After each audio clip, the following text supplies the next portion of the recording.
Aming from Ilocos na po kami. So, ever since po, BBM na po kami.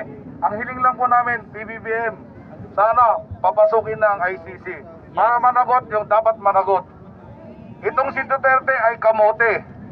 Isigaw natin, Duterte kamote! Kamoteng balingon! Itong mga senado po na nasa serbisyo po ngayon na senado, yung mga Duterte boys, hindi ko na kayo papangalanan. Kayo po lahat dapat masibak na at mga kamote kayo. Yes! Kung may mga riders na kamote, yan ang mga Duterte boys. Kamote lahat po sila. Ay, shout out po, ma'am. Kamote! Kamote! Kamote! Si Duterte! Kamote! Solid BBM supporters po ako, si Piday. BBM! BBM! Pangulo. Pero ngayon, kung nagpa-planong babagsakin siya, nagkakamali kayo. Hindi kami papayag. Yes! BBM pa rin. BBM pa rin. BBM! BBM! Hindi kami BBM! BBM pa rin. BBM!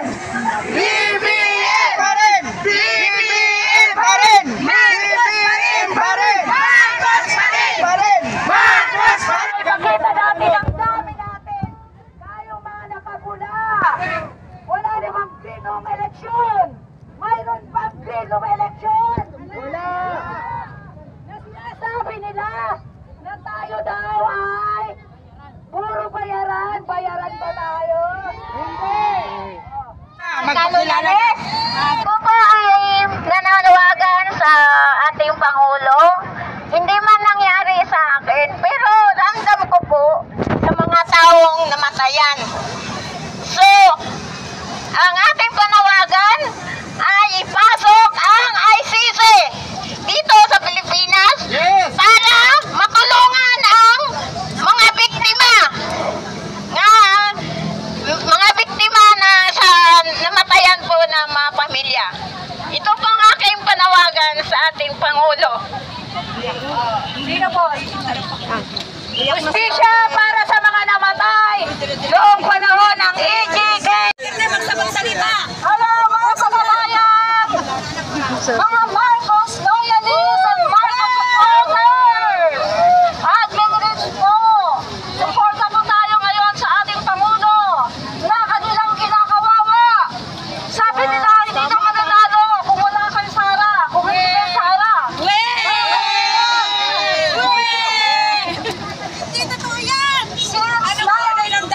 Mga kaibigan, makinig po. Since 1950s,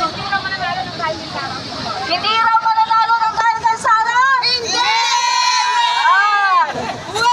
Mga kababayan, sabi ko nga, ang Marcos supporters at loyalists at early at 1950s. Anong ginagawa niya? Sinusuporta siya. Nakamit pa siya. Tama ba yun? Hindi ka ng Pilipinas. Hindi mo dapat ginagawa yun. Lumagay ka sa gitna. Huwag mo papayagan ang tatay mo.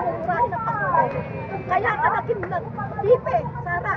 Dahil sa aming mga loyalista. Kaya huwag mo sabihin ka naging presidente si BBM. Dahil sa inyo, never. Iilan lang kayo ang loyalista mulat sa poll. 1986 pa, nakikipaglaban na kami. Kaya nandito kami, kaya magkimpag kayo. Pag-ano na kayo ang lagpat sa Pangulong BBM, nagkakamali kayo dyan. Kaya Sara Duterte, huwag ka nang maghangad. Kayo mga Duterte, mga traitor kayo ng ating bansa.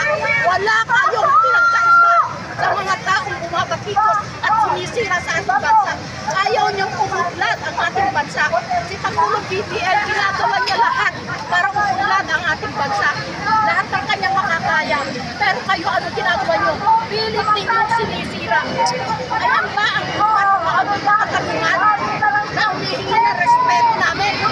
Respeto ka namin sa loob ng 6 na taon, sinuportahan at hindi ka namin pinuto. Dahil ikaw naging Pangulo.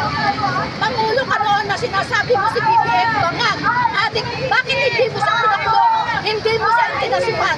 Ngayon nakaupo si BBM, sasabihin Tingin mo may bangag ng presidente, may bangag ng adik ng presidente. Kayo kaya ang magpa-drug test, kayo na mga anak mo. Kung sinong lalabas na tunay na adik,